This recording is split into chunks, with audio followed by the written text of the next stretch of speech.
Hello friends, কেমন আছো সবাই? আশা করছি সবাই ভালো আছো। তো আজকে আমার বরের বার্থডে। তো দেখো কি করছি আজকে পুরা দিন আমি ওর সাথে।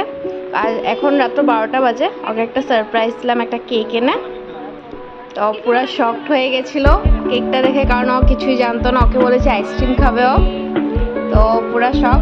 এখন দেখো